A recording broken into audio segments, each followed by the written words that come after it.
As you've mentioned on your social media, clarity, confidence, and game plan. Yep. Explain how these affect your approach to loan consultation. Yeah, so I think you're referring to one of my last reels that I had. So where I talk about that's actually a video. So if you read in the caption, that's a video that I send out to every person that fills out a loan application and gets pre-approved with me. So that's one of my Okay. in-process videos where I educate through the loan process. So it's actually the video, one of the videos that I send to every one of my clients. And that just tells them ahead of, so we get an application for someone that's interested in buying. We get documents, we pre-approve them, we do all of the things that we need to make sure that their loan is going to work and they're 100% going to be able to buy a house. Once that's all done, we send the pre-approval letter out and then we do a loan consultation. So the loan consultation is what you're referring to, which is where we give them a clear limit to their buying power, and we give them a game plan of if they're not in a situation to where they can buy what they want to buy, we give them a game plan of how to get there. So like if they're pre-approved for 600,000 but they want to buy a house for 700,000, we give them a game plan on how to get that done as soon as possible because there's certain things that we can do. um, the other thing that the biggest thing that we do is we give them their buying power in their loan consultation. I educate them through the process. I give them a loan calculator so that when they go out into the, looking for homes, they can for 100% estimate what their payment is going to be based on how much money they're putting down, what the purchase price is. Yeah. Because I customize it so that they can only change certain, basically those two things, how much they're putting down and how much the house is. Everything else is going to be dialed in so they'll know, hey, this house is for 750. They'll make the adjustments. This is what my payment's going to be. And they can do that with confidence. Because all the online stuff, you have no idea how much like taxes are going to be, insurance, Yeah, there's a lot of variables that there's a those aren't lot of variables. accounting for. Yep. So we do that. And then the biggest thing that I like to do is educate them on their loan options. So if they're a first time home buyer, there's down payment assistance, there's grants, there's low down payment options, and going through what the pros and cons are for each of those. And then for some people, like just last week, I met with a lady that was wanting to buy a house. She was told by her bank that she had to get her dad to co-sign. Well, her dad made a decent amount of money, so she was a first time home buyer, but adding him to the loan removed her ability, made her not able to get certain benefits of being a first time homebuyer because they made too much combined. They Yeah. had too much income combined.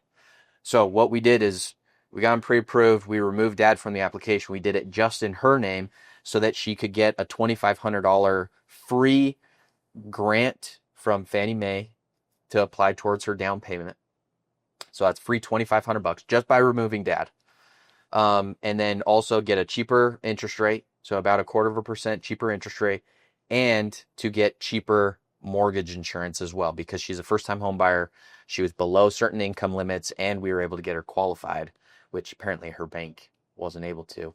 Anyways, that's just like a level view of like what we do, what I do in the loan consultation. It's always Yeah. with me, so we have certain things that we go through because I want to make sure when someone's pre-approved, they understand and they're comfortable with the process. And I kind of did this and I'm not proud of it. There was a period of time where I'd pre-approve someone, I'd send the pre-approval letter and I'd check in with them. Like I wouldn't, if they asked to meet to go through numbers, of course I would do it.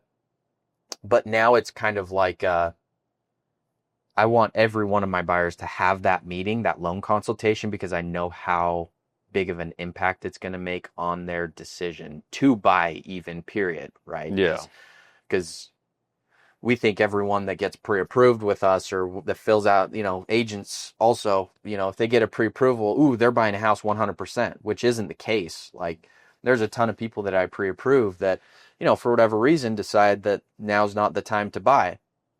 And so I want to have that loan consultation with them because it shows the pros and cons of buying a house. Yes, you're probably going to have a higher monthly payment compared to renting, but here's why it's such a big part and such an important part of building wealth for your family and we go through the reasons why that is and show them with actual numbers based on the homes that they're actually looking at.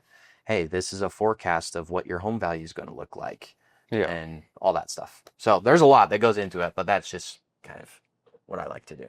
For So, sure. And I love the fact that you make a lot of good quality video content and like that's visible on all of your social channels. And you were saying that you do send that video to your clients. Are there other videos that you do like to send to your clients yeah, throughout 12 the of them. process? Yep, 12, nice. 12 of them. So And so you're just every educating them milestone. step through step, essentially. Yeah, because it's, we've talked about it with my team. It's frustrating sometimes because we'll call them, we'll talk to them, we'll say, hey, here's what's going to happen. But for whatever reason, if someone doesn't answer the phone, we leave a voicemail. We sometimes, it's hard to leave a 3-minute voicemail educating, when there's you don't know if they're going to listen to it or not. Yeah. So this way, we're still calling every one of our borrowers, but we're also sending that email out with that video and information on it, just saying, hey, here's the next basically 5 days of your loan process. And here's what you need to look out for. And here's some tips to make sure everything goes smoothly. And we do that every milestone of the process so that they are comfortable, they know what's going to happen. And also the other thing that we do is we show them, hey, here's the timeline from day one to the day of your closing. Here's where we're at. We're right here, right? Yeah. Because some people, and I'm kind of rambling, but some people send us a bunch of documents day one and they think that they're here. When in all reality, we still have to order the appraisal. We have to get an inspection done. We have to reach out to their insurance provider. We have to get an underwriter to review their income and asset documentation and credit. And then the underwriter is going to come back to us with any potential issues or conditions or missing documentation. And that means we're here. Sometimes through the process, depending on the individual, they might just think it's that easy that the first set of documents they send, they think they're here. And so it can be a little bit frustrating for them because they're like, I've sent you my whole life already.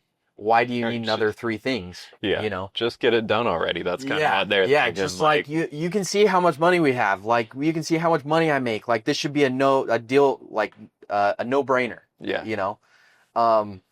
So it just helps with that too. Like gives them like every one of those milestones. Basically says here's where you're at, and then the video and the information. Here's what to expect, tips, all that good stuff. Yeah, I think that's a good way to like not only educate but give them like kind of the peace of mind so they don't have to keep living with like a sense of urgency of like, okay, well, I already did my part. Yeah. And I don't know, I think that's really cool that you do that. And the other thing is that if for whatever reason, people are busy, our clients are busy, so we'll leave a voicemail. They may or may not listen to it, right? So these videos I really like because we text it to them and we email it to them. And so a lot of people are going to see the text and there's a link to the video and a preview of the video. And so it's a lot more likely that they are going to watch that than listening to our voicemail. And so it's different. It just makes sure that they are in the loop, because if someone never answers our calls and never answers our voicemails, but they're still buying the house and they're still going through because they're, they may be busy or something like that. Exactly. It still keeps them up to date. Like, up to date and like engaged in the process. They get to actually follow it around more. Yeah. I think that's a great idea, a great practice, and something that more people should probably do, honestly.